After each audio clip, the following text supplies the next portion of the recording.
It is a weekend that we have devoted to graduation and people going through transitions in their lives and the generations.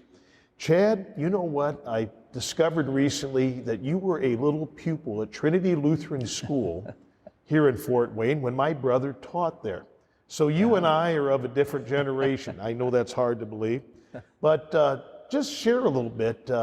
What's it like for these young people transitioning through the generations?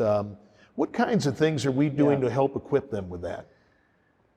Well, I think a big part of it is our adult tendency to see online use, cell phone use as a negative thing. I think we tend to see as adults, we tend to start with it's a bad thing or it's a negative thing. And how do I keep my kid from spending so much time online? How do I keep them from doing this? And if we start with that, it's negative thing, it's not going to go well. And we promoted, Phil and I have talked about Axis. It's a group that puts out a lot of great resources. John Stone Street is behind that. But they have a whole thing on creating conversations, and they very specifically use that word with your teenagers about technology. So it's not, this is bad, you got to stop using it, but how do we do this? And bringing your children into the conversation of like, how, from my perspective as a parent, how would you do this thing to help kind of give some guidance? And even leveraging it for some of the tools that bring people the gospel, which there are a lot of them. So I think there needs to be a little more open-mindedness, and I struggle with this myself. It's hard for me not to just knock a phone out of their hands and say, look up, but trying to really hear how they're using it for good things, and also just kind of realizing it's their native language in so many ways, and it's not going away. So how do we find ways to kind of healthily go in and out of the digital world? Certainly COVID has taught us some lessons about doing that more, but sure has. Yeah.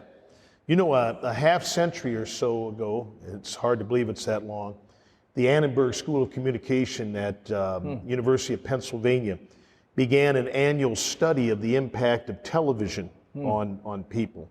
And, you know, I've heard things like, my kid improved his grades, I took his television away, you know. And really, I think the electronic media today has taken it to the next level. But what would you say is the difference between a kid in front of a television versus a kid in front of a computer or on an iPhone or something? Oh, that's a very good question. In fact, Rich Melheim, who's kind of a guru of family life ministry, and he's talked about how we do church services often our TV generation. You come in, you hit the power button on your remote control and you sit down. When you watch TV, it's very passive and you're more just receiving, whereas online interactions are much more interactive, and the medium just by nature is very different, and the more interactions, usually the better that thing is, or the more people want to watch it.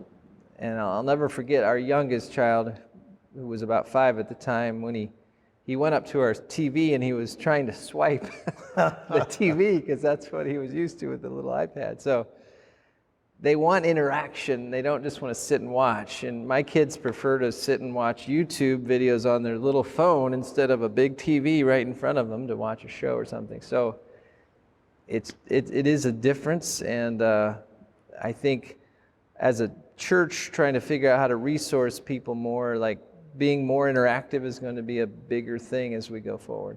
Okay. Well, I look forward to that journey, and thank you for being one who encourages and guides us along that journey, Chad. Yeah, thank you.